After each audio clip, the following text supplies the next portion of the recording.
एक आदमी था जो आइसलैंड देश का रहने वाला था। उसने लगभग पूरी दुनिया की सैर की थी और वह बहुत सारे अलग अलग देशों में रहा था। एक दिन वह घूमते घूमते अफ्रीका के बिल्कुल बीचों बीच पहुंच गया। वह धरती की एक ऐसी जगह पर था जहां आज तक कोई इंसान नहीं पहुंचा था। वहां उसके साथ कुछ वैसा ही हुआ जैसा पुराने जमाने में वास्को डी गामा के साथ हुआ था, जिसे समुंदर के बड़े दानवों ने आगे जाने से रोका था।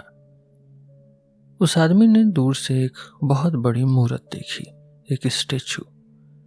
पहले उसे लगा कि वह पत्थर की बनी है, पर जब वह उसके पास गया तो उसने देखा कि वह एक बहुत विशाल औरत थी, बहुत ह्यूज औरत। वह जमीन पर बैठी थी और एक पहाड़ से अपनी पीठ टिका रखी थी। वह औरत जिंदा थी। उसका चेहरा बहुत शानदार पर डरावना था। उसकी आंखें और बाल बिल्कुल गहरे काले रंग के थे। वह बहुत देर तक चुपचाप उस आदमी को देखती रही। फिर आखिर में उसने पूछा, तुम कौन हो? तुम यहाँ क्या कर रहे हो? यहाँ तुम्हारे जैसे लोगों को कोई नहीं जानता। आइसलैंड के आदमी ने कहा, मैं एक गरीब आदमी हूं जो कुदरत यानी नेचर से जानबूझकर भाग रहा हूं। जब मैं छोटा बच्चा था तभी से मैं दुनिया के 100 अलग अलग कोनों में भागा हूं और आज भी मैं उससे पीछा छुड़ाने की कोशिश कर रहा हूं। नेचर यानी कुदरत ने कहा, तुम तो उस गिलहरी की तरह हो जो जहरीले सांप के डर से भागती है और हड़बड़ी में खुद ही उसके मुंह में जा गिरती है। मैं वही चीज हूं जिससे तुम भागने की कोशिश कर रहे हो। मैं ही नेचर, मैं ही कुदरत हूं। आइसलैंड के आदमी ने कहा, क्या तुम सच में कुदरत हो?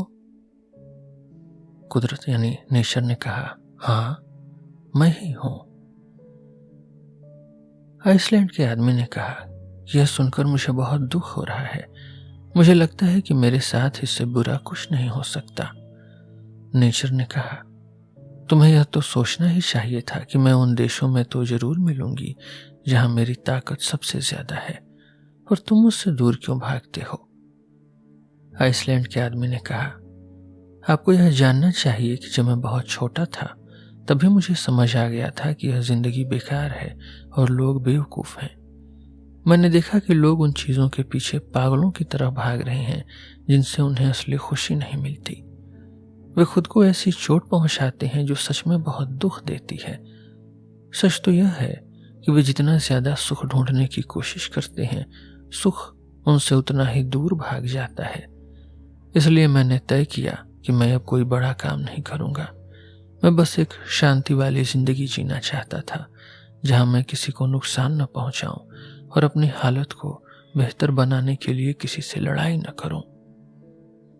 मैंने खुशी की उम्मीद छोड़ दी थी क्योंकि मुझे लगा कि यह हमारे नसीब में नहीं है। मेरा बस एक ही मकसद था, दुख और तकलीफ से बचना। इसका मतलब यह नहीं था कि मैं काम नहीं करना चाहता था। शरीर से मेहनत करने में कोई बुराई नहीं है क्योंकि थकान और दुख में बहुत बड़ा फर्क होता है।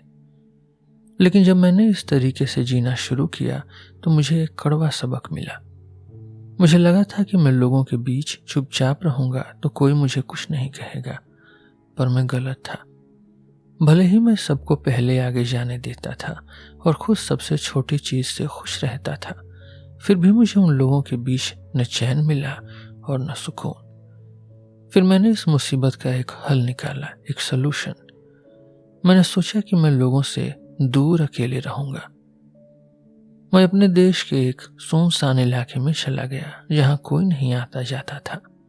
वहां मुझे लगा कि अब सब ठीक होगा, पर वहां भी मैं दुख से बच नहीं पाया। वहां कड़ाके की ठंड और बहुत तेज गर्मी ने मेरा जीना मुश्किल कर दिया। जब मैं खुद को गर्म करने के लिए आग के पास बैठता तो आग मुझे जला देती और धुएं से मेरी आंखें अंधी होने लगती। वहां बहुत भयानक तूफान आते थे। आग उगलने वाले पहाड़ से डरावनी आवाजें आती थी। लकड़ी के घरों में हर वक्त आग लगने का डर रहता था। जब इंसान समाज के बीच होता है तो वह इन छोटी बातों पर ध्यान नहीं देता, पर अकेले में ये छोटी छोटी बातें भी बहुत बड़ी और डरावनी लगने लगती हैं। मैंने जितना खुद को दुनिया से अलग किया, उतना ही बाहर की मुसीबतों ने मुझे और भी ज्यादा परेशान किया। फिर मैंने फैसला किया कि मैं अलग अलग देशों और वहां के मौसम को आजमा कर देखूं। मैं यह देखना चाहता था कि क्या दुनिया में कहीं ऐसी जगह है जहां मैं बिना किसी को नुकसान पहुंचाए शांति से रह सकूं। मैं बस एक ऐसी जिंदगी चाहता था जहां भले ही सुख न मिले, पर कम से कम कोई दुख या तकलीफ भी न हो। मुझे लगा कि शायद आपने इंसानों के लिए धरती का कोई खास हिस्सा तय किया होगा, जैसे आपने बहुत सारे जानवरों और पौधों के लिए किया है। शायद उस जगह पर इंसान बड़े आराम से रह सकते हों। मैंने सोचा कि अगर हमें कहीं कोई दिक्कत हो रही है तो शायद इसलिए क्योंकि हम अपनी कुदरती, अपनी नेचुरल जगह को छोड़कर कहीं और रहने चले गए हैं। यही सोचकर मैं पूरी दुनिया में घूमा और हर देश को अपने कसौटी पर परखा। मेरी हमेशा यही कोशिश रही कि मेरी वजह से किसी को जरा भी परेशानी न हो और मुझे बस सुकून की एक जिंदगी मिल जाए। पर सब बेकार गया।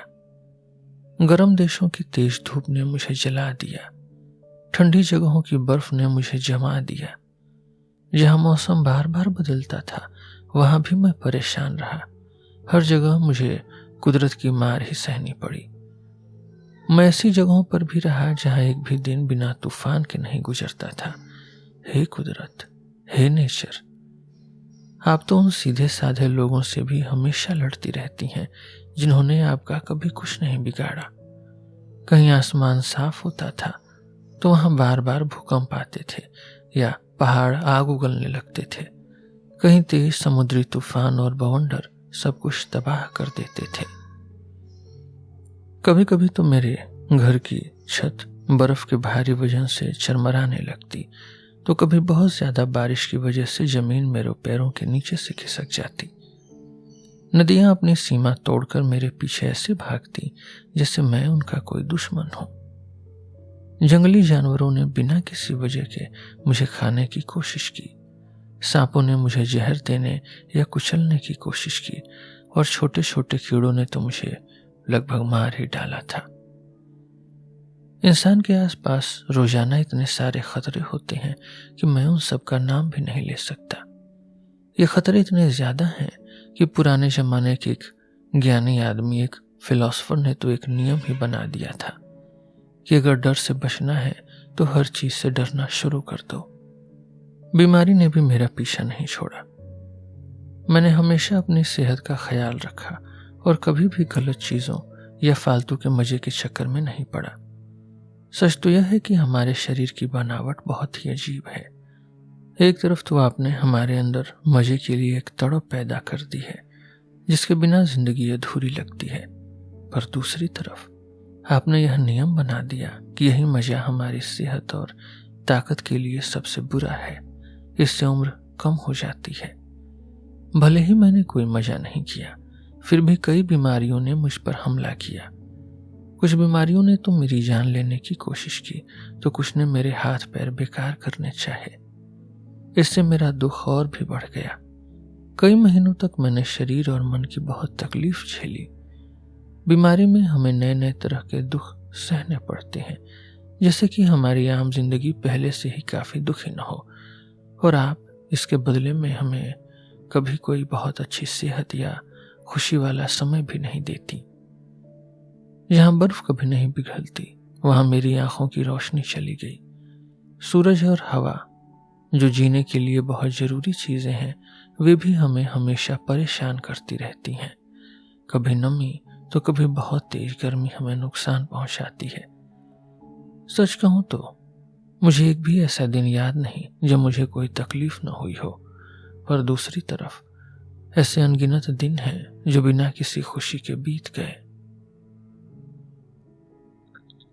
इससे मैं इसी नतीजे पर पहुंचा हूं कि हमारे नसीब में सुख कम और दुख ज्यादा है। शांति और खुशी से जीना बिल्कुल नामुमकिन है।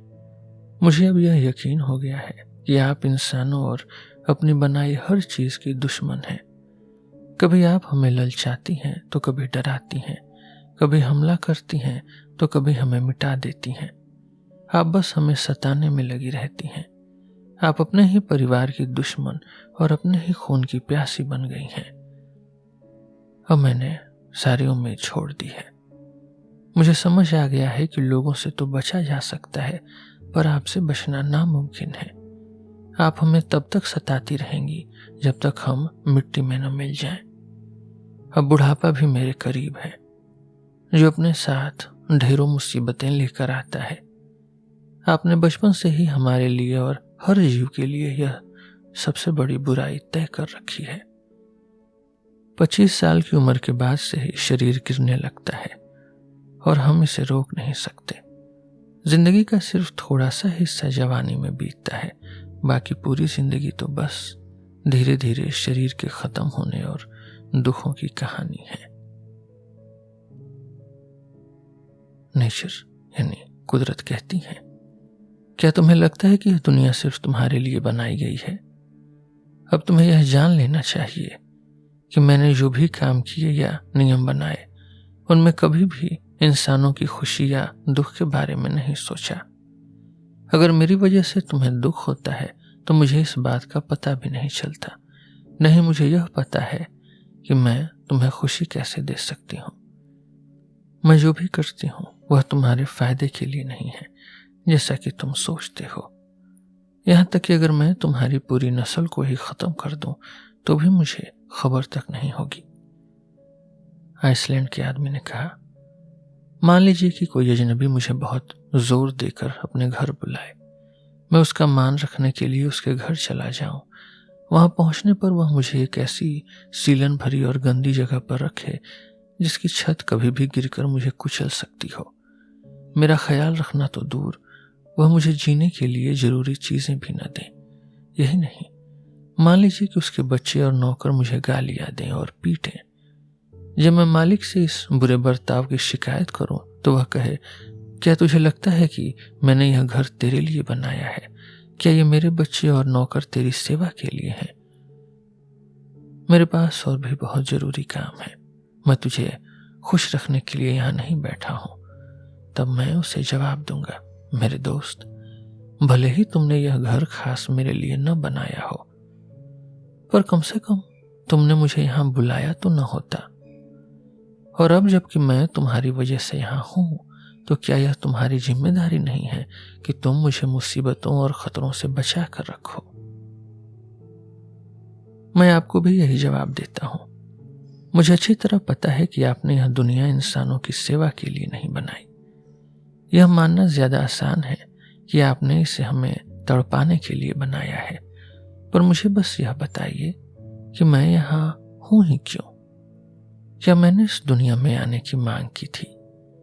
अगर आपने ही मुझे यहाँ भेजा है और मुझसे यह भी नहीं पूछा कि मैं आना चाहता हूं या नहीं, तो क्या आपको मुझे खुश रखने की कोशिश नहीं करनी चाहिए? कम से कम मुझे उन बुराइयों और खतरों से तो बचाइए जो मेरी जिंदगी को दर्द से भर देते हैं। जो बात मैं अपने लिए कह रहा हूं, वही बात मैं पूरी दुनिया के इंसानों और हर जीते जागते जीव के लिए कह रहा हूं।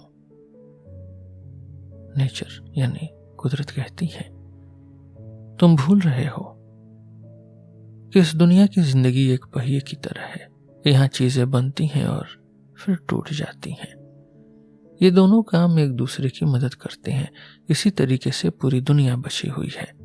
अगर इनमें से एक भी काम रुक गया तो दुनिया खत्म हो जाएगी। इसलिए अगर धरती से दुख को पूरी तरह मिटा दिया जाए तो दुनिया का रहना ही खतरे में पड़ जाएगा।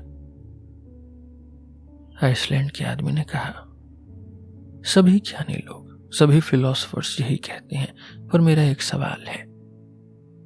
जब मरने वाला दुख सहता है और जो उसके मरने के बाद पैदा होता है वह भी आगे चलकर दुख झेलता है, तो फिर आखिर में सब खत्म ही हो जाता है। क्या आप मुझे एक बात समझा सकती हैं जो आज तक कोई बड़ा आदमी भी नहीं समझा पाया, कि आखिर किसके मजे और फायदे के लिए यह दुखी दुनिया चल रही है, जहां हर किसी को बस दुख और मौत ही मिलती है? जब वे ये बातें कर रहे थे तभी अचानक वहां 2 शेर आ गए। वे भूख की वजह से इतने कमजोर हो गए थे कि उस आदमी को खाने की ताकत भी उनमें मुश्किल से बची थी। फिर भी उन्होंने किसी तरह उसे खा लिया और इससे उन्हें इतनी ताकत मिल गई कि वे उस दिन जिंदा रह सके। पर कुछ लोग इस बात को नहीं मानते। वे कहते हैं कि एक बहुत तेज आंधी आई और उसने उस बेचारे आदमी को जमीन पर गिरा दिया। देखते ही देखते वह रेत के एक बहुत बड़े ढेर के नीचे दब गया। वहां उसका शरीर बिल्कुल सही सलामत रहा और वक्त के साथ वह एक मम्मी बन गया। बाद में कुछ घूमने वाले लोगों ने उसे ढूंढ निकाला और अपने साथ ले गए। आखिर में उसे यूरोप के एक म्यूजियम में सजा कर रख दिया गया।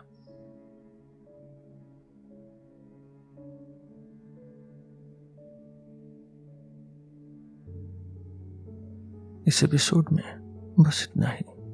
हम फिर मिलेंगे आपसे एक नए एपिसोड में एक नए टॉपिक के साथ। मेरा नाम है रोहित और आप सुन रहे थे सिलेबस विथ रोहित। धन्यवाद।